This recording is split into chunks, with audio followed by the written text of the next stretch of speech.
The Holy Spirit is the glory of salvation. Many of us have been saved 10 years, 20 years, 50 years. But you have never entered the glory of your salvation. Why? Because you've been ignorant of the Holy Spirit, who is the glory of your salvation. Jesus said, I'm going to ask my Father to give you not 10 things, not 100 things, one thing. I would ask him to give you the Holy Spirit, because in you, when you have the Holy Spirit in your life, you have received the very glory of God abode in your life and in your heart. Now, the Holy Spirit is not a power, is not a fire, he's not a dove, he's a person. And the scriptures teach us and show us this. Ephesians chapter 4 and verse 30. I want you to open with me that book and your life will not be the same again. Ephesians chapter 4 and verses 30. Paul writes and says, grieve not the Holy Spirit. If you want to see, you go to Mark chapter 3 and verses 5. It talks about Jesus also being grieved by the hardness of the Pharisees and the Jews. He was grieved in his heart. And the very word which is used to translate grieve in Mark chapter 3 verses 5 is the very word which the Apostle Paul uses in Ephesians chapter 4 verse 30. Grieve means to torment. The word grieve means to cause sorrow. The word grieve also means to vex. It also means to offend. It also means to insult. It also means to cause pain. The way you can cause pain when you insult another person. The Holy Spirit feels pain when we do things which are not in line with His will, with His glory, with His honor. And as a person, there are these attributes. One, as a person, the Holy Spirit speaks. When we read in Acts chapter 13 and verses 2, the Bible says, when the apostles, the prophets and the teachers were gathered in prayer and fasting, the Holy Spirit said, He spoke and said, separate for me Paul and Barnabas for the work that I have for them. So the Holy Spirit speaks. Maybe you're saying, I have never heard Him. If you have not heard, you've not been listening. But the Spirit speaks. He has a mouth. He speaks. He gives instructions. Nehemiah chapter 9 and verses 20. The Bible says He gave His good Spirit to instruct them. The Spirit speaks. Even now He's speaking. He's convicting you to repent. He's convicting you to turn away from your wicked ways. He's convicting you to pray. He's convicting you to seek Him. He's always speaking. It's just like a radio. Or even right now. You can choose to stop watching. And when you stop watching, it doesn't mean that I've stopped speaking. It only means you've stopped listening. The wicked don't hear His voice because they don't love to listen to Him. When the Holy Spirit is at work, when you read this Bible, it is not a historical book. It doesn't become a book which God spoke into being. It becomes a speaking book. The Bible is not full of what God said. It is full of what God is saying when the Spirit of God is at work. But when the Holy Spirit is not in the picture, this can be like a book of what God said, not what God is saying. But when the Holy Spirit is in the picture, the Bible becomes the Word of God for now. What God is saying now, what God is saying tomorrow, not what He said. Praise the name of Jesus. So the Spirit of God is speaking. That's why some of you are bored when you read your Bible, because you read it like history. But when the Spirit of God comes and takes over it, it receives life for today. It becomes now. He's speaking. Second, as a person, the Holy Spirit can be lied to. When we read Acts chapter 5 verse 3, there is a story there of a man called Ananias. He says he's going to sell all his field and bring everything and give it to the early church. But when he comes, he keeps part of the portion, the sin of greed, and he brings part of it.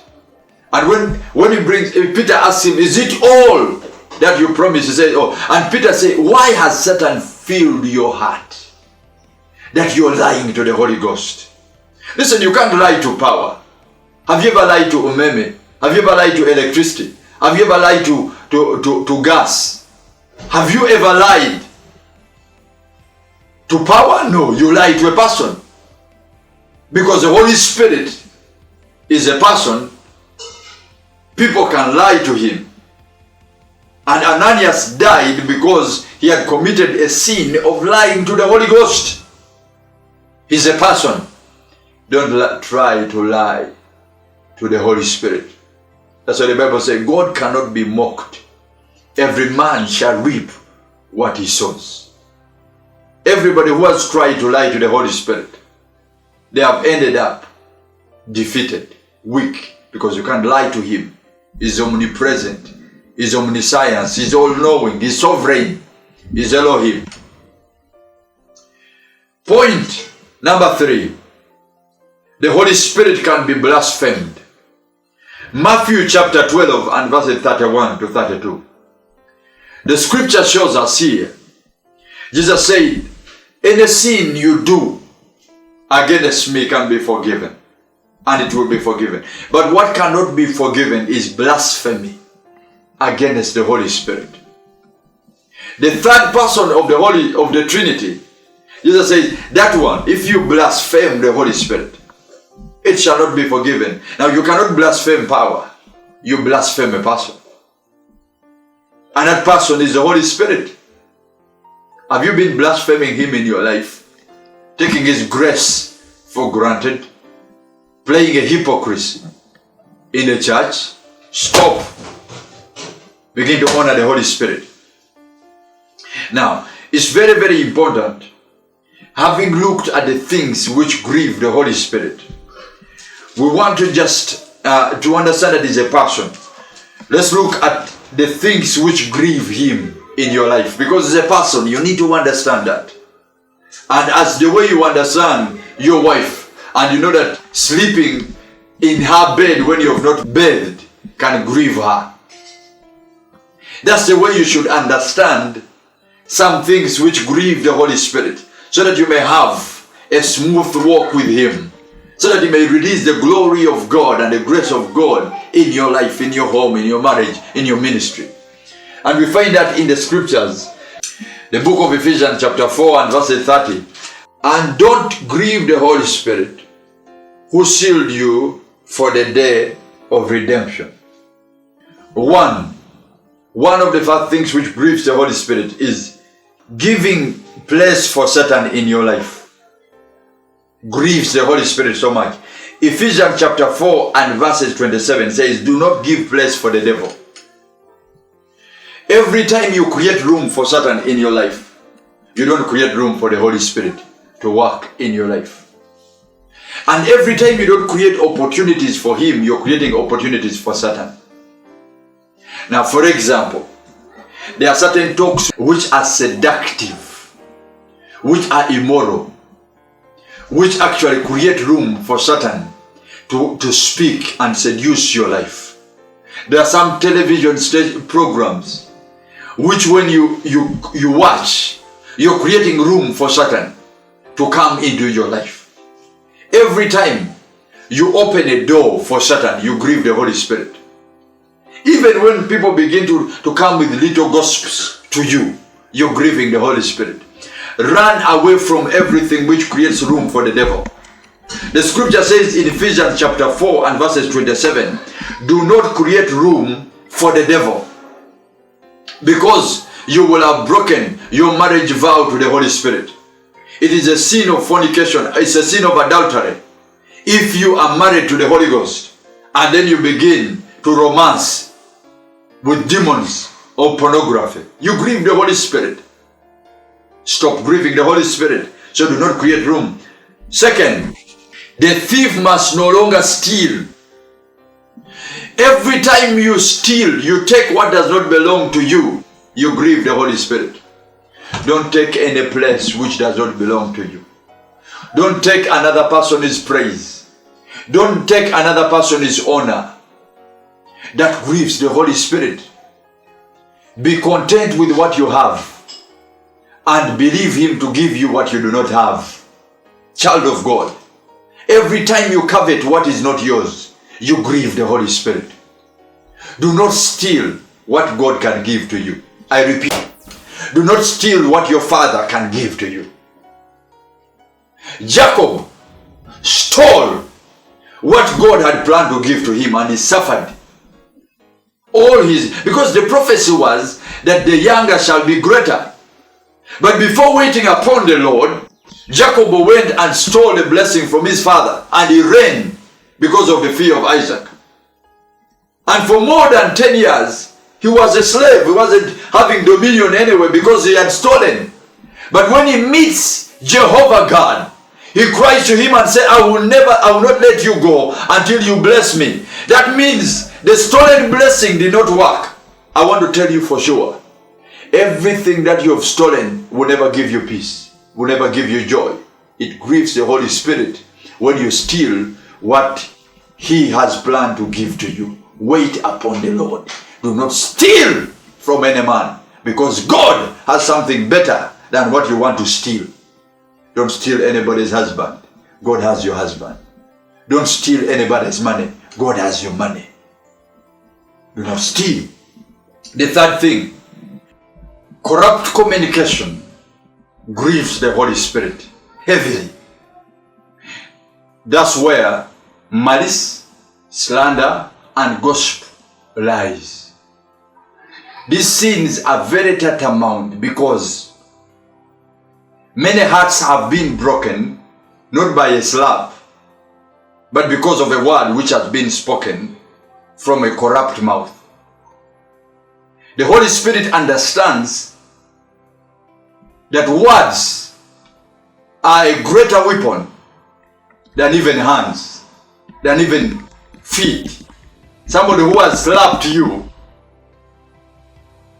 cannot hurt you like somebody who has spoken a very cruel word upon to you. That's why there are many people who even after 10 years, they are hurting, they are broken because of a word, a cruel word which was spoken over them. Maybe because of your aunt, maybe it was your aunt, it was your uncle, it was your mother who said something very cruel, and today you are still bitter in your heart because of what they said. So the Holy Spirit is very, very interested in what you say. Child of God, everybody wakes up and tries to brush his teeth so that the odor of his mouth is okay. But the Holy Spirit is interested in the odor, the smell of your words. How do your words smell? That's why the Bible says, let not corrupt communication come out of your mouth, except that which is suitable to minister grace and edification to the hearers. Child of God, never, never, never, never open your mouth to malice anybody else. Don't be among those who make other people's courts dirty. You are a child of God. You should be among those who are making the courts of other people clean. You don't have to be an accuser of the brethren. That's the devil's office. Don't help the devil in his office of accusing the brethren. You're there to pray for them. You must be the intercessor of the brethren, not the accuser of the brethren. Jesus came and said, I did not come to condemn, but I came to save. Don't be a malicer. Don't malice anybody. Never, never, never. Because you cannot take my favor by malicing me. Some people think they can become great by bringing people down. Some people have PhD, pull him down. As I'm speaking now, they want to pull me down. Do you want to pull so and so down?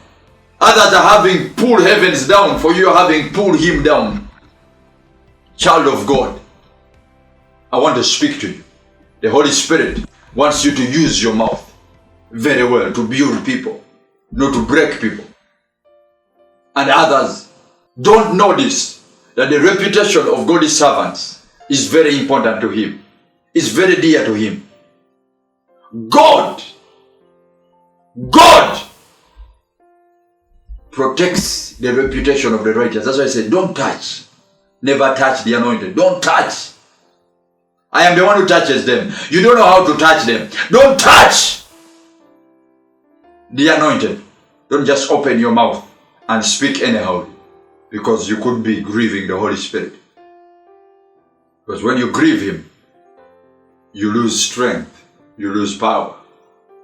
So in this series of the person of the Holy Spirit, when you understand these things which grieve him, you will then have a better relationship with him. Then lastly, fornication. Fornication grieves the Holy Spirit so much. Because 1 Corinthians chapter 6 verse 19 says, you are the temple of the Holy Spirit. Now, if you give his temple to prostitution, to pornography, to fornication, you grieve him because you've committed a sin of adultery. You can have a marriage covenant of the Holy Spirit on your soul, and then you begin to sleep around with the devils of fornication, with the spirit of Jezebel. So flee fornication. And when you flee these things, man of God, the Holy Spirit will become your friend. The Holy Spirit is the promise of all promises, is the glory of all glory, is the power of all power, is the honor of all honor, is a friend above all friends. Let him be your friend. You will overcome. I am Apostle Emma. God bless you.